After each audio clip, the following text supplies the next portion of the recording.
Բարի եւ օրհնյալ առավոտ, սիրելի հարազատներս։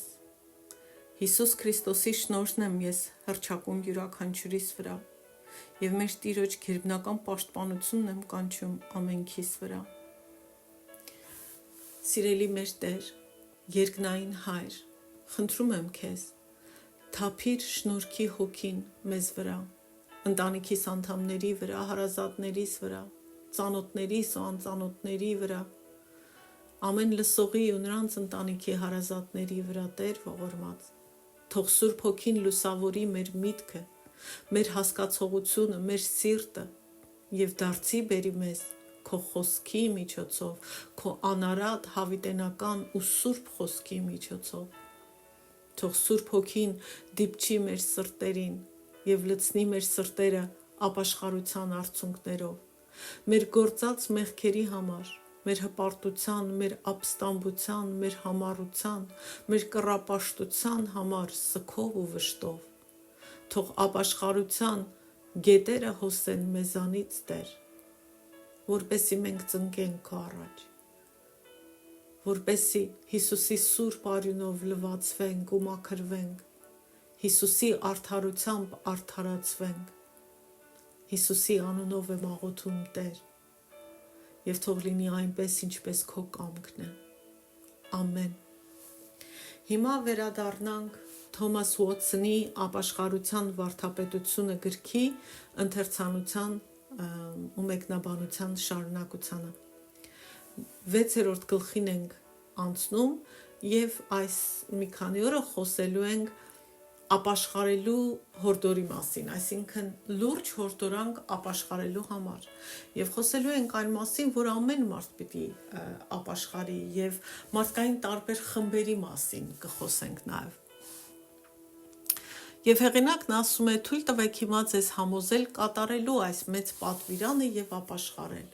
Վիշտը, սուգը, տրտմությունը ոչ այլ ինչի համար օգտակար չէ, բացի մեղքից ապաշխարելու համար։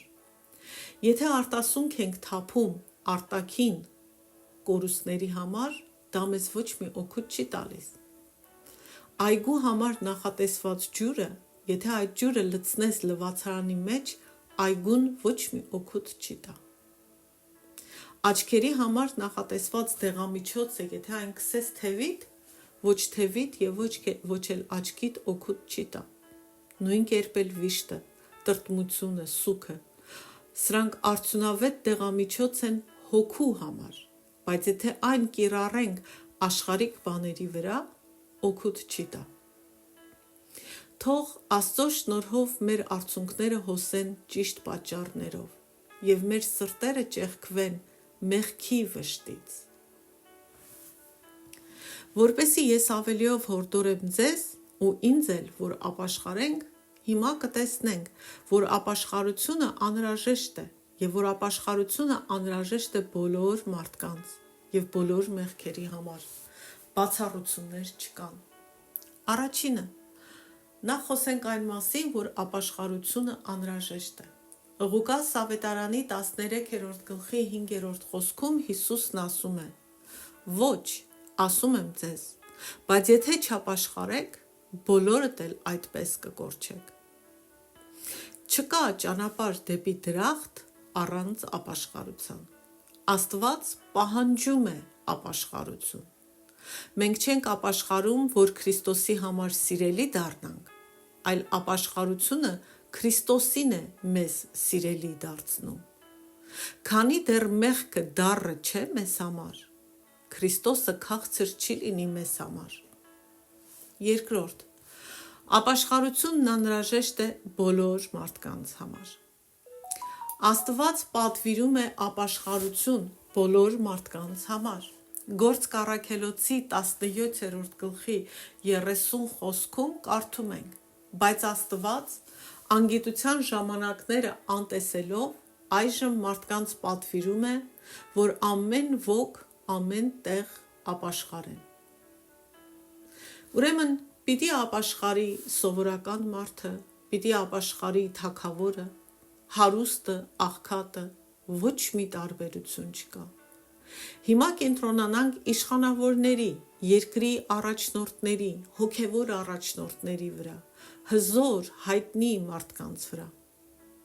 Ապաշխարությունը անհրաժեշտ է նաև այս մարդկանց համար։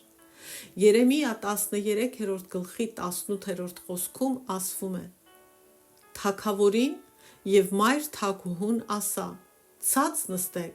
որովհետև ձեր գլխից ընկել է ձեր փառքի թագը»։ Նինվեի թագավորն ու նրա ազնվականները, երբ ապաշխարեցին, պատռեցին իրենց արքունական շորերը եւ քուր ցաքան։ Հովնան մարգարեության 3-րդ գլխի 6-ում կարդում ենք. «Եվ Նինվեի մարդիկ հավատացին Աստծուն», այսինքն Աստծո հրահանգին, որ ասում էր ապաշխարեք, եւ ծոմ հայտարարեցին, եւ մեծերից մինչեւ փոքրերը քուրձեր հագան։ Խոսքը հասավ Նինվեի թագավորին, նա վեր կացավ իր գահից, իր վրայից հանեց պատմուճանը, քուրձ հագավ եւ նստեց մոխրի վրա։ Պաշտոնով, անունով, ստատուսով հայտնի ու զորավոր մարդկանց մեղքերը ավելի շատ վնաս են հասցնում, քան ուրիշների մեղքերը։ Առաջնորդների մեղքերը առաջատար մեղքեր են, որտեղ մարդիկ նրանց հետևում են, օրինակ են վերցնում։ Հետևաբար առաջնորդները, թե հոգևոր, թե քաղաքացիական, թե ընտանիքի ծնողները, թե ուսուցիչը, կապ չունի ինչ դիրքում ես, այնտեղ որտեղ դու ինչ որ մեկին առաջնորդում ես, ինչ որ մեկի վրա իշխանություն ունես, ամեն ոք ստացվում է, որ առաջնորդի դեր ունի։ Նրանք պետք է ապաշխարեն։ Եթե նրանք, ովքեր իշխանություն ունեն, չեն ապաշխարում, Աստված նշանակել է նրանց դատելու օր, կրակով այրելու օր։ Եսայի 30-33-ում կարդում ենք. «Վաղուց պատրաստ է կիզարանը, պատրաստվել է թագավորի համար, այն խորացվել է, լայնացվել է, նրա խարույկը կրակ եւ առատ փայտ ունի, Տիրոջ շունչը ծծմբի հեղեղակի պես վառելու է այն»։ Ապաշխարությունը անհրաժեշտ է ցանկացած ազգի մեջ տխրահռչակ, հանրահայտ մեղավորների համար։ Հեղինակը անգլիացի լինելով խոսում է Անգլիայի մասին ու ասում է Անգլիան պետք է իրենց սքի մեջ դնի եւ խոնարհվի հանդիսավոր ապաշխարությամբ։ Բայց այս խոսքերը վերաբերում են ամեն ազգի, ամեն երկրի։ Ինչ սարսափելի կոռուպցիաներ կան այս ժողովրդի մեջ, ասում է հեղինակը։ Ամեն օր մենք տեսնում ենք, թե ինչպես են մարդիկ զինվորագրվում սատանայի դրոշի տակ, այսինքն Աստծուն հակառակ բաներ անում։ Ոչ միայն կրոնի, այլև քաղաքակրթության սահմանները կոտրված են։ Մարդիկ կարծես թե մրցում են, ինչպես ավելի շատ չարիք անեն, ինչպես ավելի Աստծուն դեմ գնան։ Սա էլ տիպիկ է ամեն ազգում հիմա։ Եզեկիել 24:13-ում ասվում է. «Քո անմաքրությունը լրբություն է, որովհետև ես փորձեցի քեզ մաքրել, բայց դու չմաքրվեցիր, քո անմաքրությունից այլևս չպիտի մաքրվես, մինչև որ իմ զայրույթը չհանգստացնեմ քեզ վրա»։ Այս անմաքրությունը մեղքն է։ Եթե հայհոյանքն ու հարբեցողությունը, եթե սուտ երթումն ու շքեղությունը ժողովրդին մեղսակից են դարձնում, ապա մենք պետք է գիտակցենք, որ Անգլիան Աստծո սև գրքում է, ասում է հեղինակը։ Բնականաբար ամեն երկիր եւ ամեն ազգ է հայտնվել Աստծո սև գրքում, որտեղ նույն բաները կատարվում են ամենուրեք։ Մարդիկ, անգամ մկրտված մարդիկ, չեղյալ են հայտարարել մկրտության իրենց երթումները, իրենց վարքով, եւ ոմանք էլ անձնական կապ հաստատել սատանայի հետ, դիվային ուխտ կնքել սատանայի հետ։ Աստծուց ողորմություն խնդրելու փոխարեն նրանք գոռում են Աստված անիծի նրանց։ Մարդիկ օրհնելու փոխարեն, ողորմություն խնդրելու փոխարեն անիծում են իրար։ Երբեք, հեղինակն ասում է, հիշեք, սա 1600 թվականներին ա գրված։ Հիմա մեր վիճակը շատ ավելի վատ է, քան այն ժամանակ։ Եվ նա ասում է, երբեք մարդիկ նման արագությամբ չեն վազել դեպի դժոխք, կարծես անհանգստանում են, որ կարող են ժամանակին դժոխք չհասնել։ Միթե մենք չգիտենք ու չենք հասկանում, որ ոմանք մահացել են շնության մեղքը վրաները, սպանության արյունը իրենց վրա։ Չգիտենք, որ շատերը պարծենում են, թե քանիսին են ապականել, պղծել, հարբեցող, նարկաման, խաղամոլ, շնացող, բամբասող, անիծող դարձրել, ատողներ դարձրել։ Եսայի 3:9 խոսքում ասվում է. նրանց երեսի տեսքը իրենց դեմ է վկայում, նրանք իրենց մեղքերը հրապարակում են Սոդոմի նման, չեն ծածկում։ Վայ նրանց անձերին, որտև իրենք իրենց չարիք են բերում, ասում է Աստվածաշունչը։ Մարդկանց մեղքերը ավելի հանդուգն, ավելի լկտի են դարձել, ասես նրանք անհնազանդության, հանդգնության, ըմբոստության, ապստամբության դրոշը ավելի են բարձրացրել ու այդպես փորձում են հարձակվել Աստծո դեմ, Աստծո կարգի դեմ։ Հեղինակը շարունակում է խոսել Բրիտանիայի մասին։ Բրիտանիայում մեղավորները նույնիսկ Աստծուն մարտահրավեր են ուղարկում։ Նույնը Հայաստանում է, նույնը ամենուրեք է։ Ինչպես ասվում է Հոբ գրքի 15-րդ գլխի 25-26-ում, որովհետև նա իր ձեռքը Աստծու դեմ մեկնեց և ամենակալի հանդեպ գոռոզացավ։ Հանդուգն կերպով նրա վրա հարձակվեց, իր ասպարը մեծ ցցվածքներ ուներ։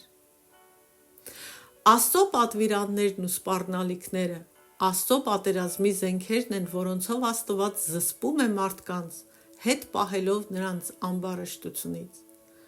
Սակայն մարդիկ չեն ուզում զսպվել, այլ բռնված են մեղքերի մեջ ու կատաղաբար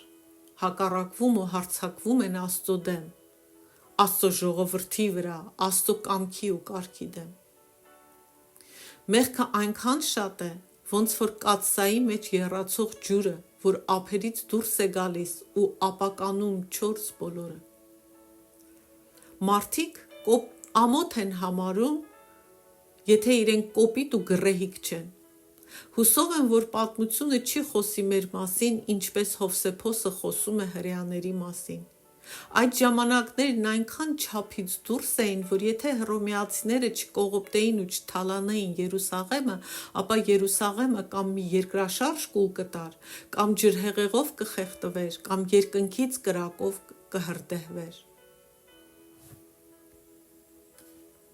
Ցույց տանք որևէ քաղաք, որևէ գյուղ, որը ապականված չէ մարդկային լկտիությամբ ու պղծությամբ։ Ուրեմն մեր ազգը ևս տառապում է նման սուր հոգևոր հիվանդությամբ։ Ժամանակը չէ, որ ազգը և յուրաքանչյուր անդամ բուժման կուրս սկսի և ընդունի ապաշխարության դեղամիջոցը։ Հեղինակն Անգլիայի մասին ասում է Անգլիան կղզի է, որը շրջապատված է երկու օվկիանոսներով, ջրի օվկիանոսներով և չարության օվկիանոսով։ Թող որ մենք շրջապատված լինենք հիմա ապաշխարության օվկիանոսով։ Ես նույնը հռչակում եմ Հայաստանի վրա, որ Հայաստանը շրջապատվի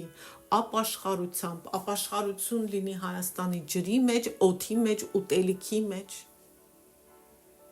Սա վերաբերում է մեր ազգին և ամեն երկրի, ամեն ազգի ու ամեն մարդու։ Քարոզիչները, Աստծո ծառաները, Աստվածաշունչը կոչ են անում մարդկանց ապաշխարության,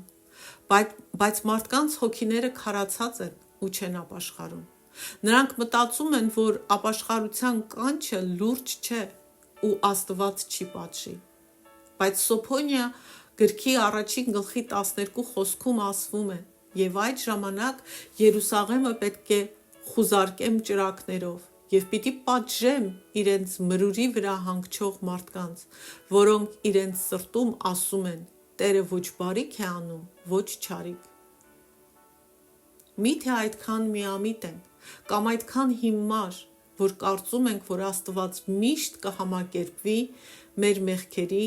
իրեն հասցված մեր վիրավորանքների ու անարգանքի հետ, ու ոչինչ չի անի։ Արդյոք Աստված կհանդուրժի, որ ոտնահարեն իր անունը եւ իր փառքը եւ իր կարգն ու արդարությունը։ Աստված չի ուշացնում իր արդարադատությունը, ու եթե կարդանք հին կտակարանը, հատկապես կտեսնենք, եւ հատկապես նրանց հանդեպ, ովքեր Աստծո անունն են դավանում, որ Աստված չի ուշացնում իր արդարադատությունը, բայց Աստված նաև ողորմած է եւ համբերատար եւ կարող է որոշ ժամանակով հետաձգել այսինչ երկրի, այսինչ ազգի կամ կոնկրետ անձի դատաստանը,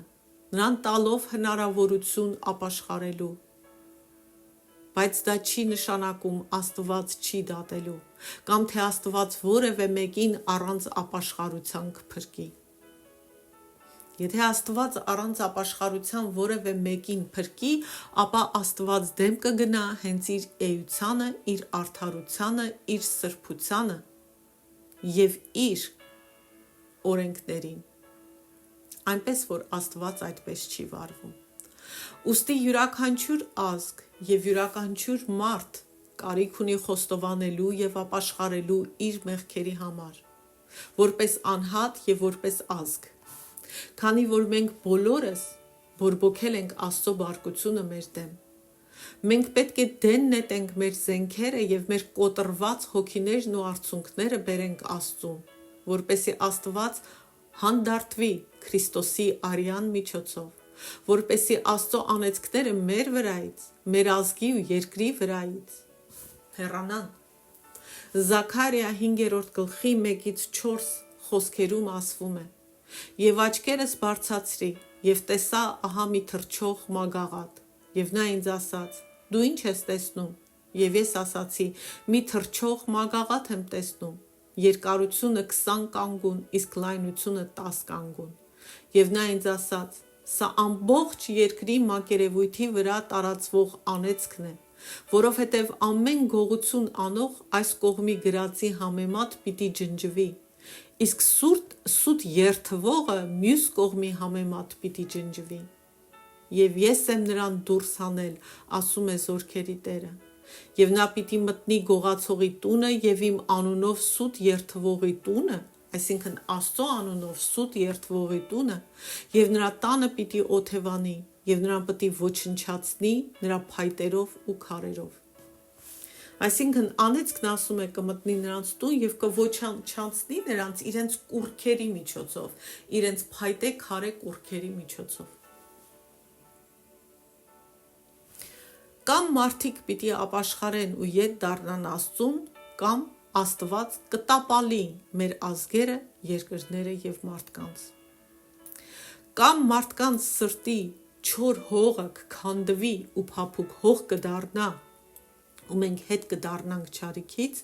կամ էլ մեր երկրները կքանդվեն։ Ինչպես եղավ Սոդոմի հետ, Գոմորի հետ, ինչպես եղավ ջրհեղեղի ժամանակ, Նոյի ժամանակներում։ Եթե ոչ մի խոսք չի հաղթում մեղավորներին, դա այն պատճառով է, որ Աստված ցանկանում է նրանց մահապատժի ենթարկել։ Ա Թագավորաց 2:25-ում ասվում է.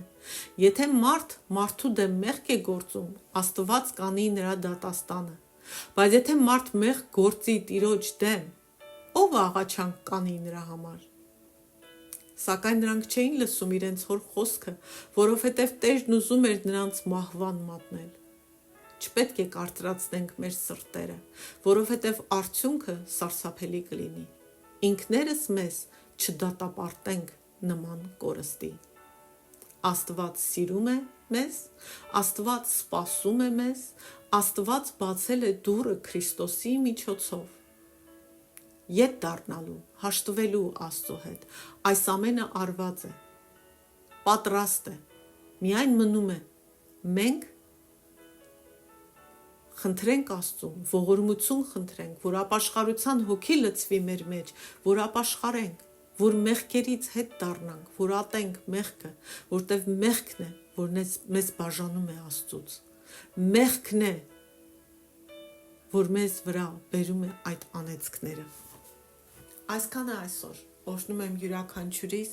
Հիսուս Քրիստոսի սուրբ ու զորավոր անունով, վաղը կշարունակենք։ Բարով մնաք։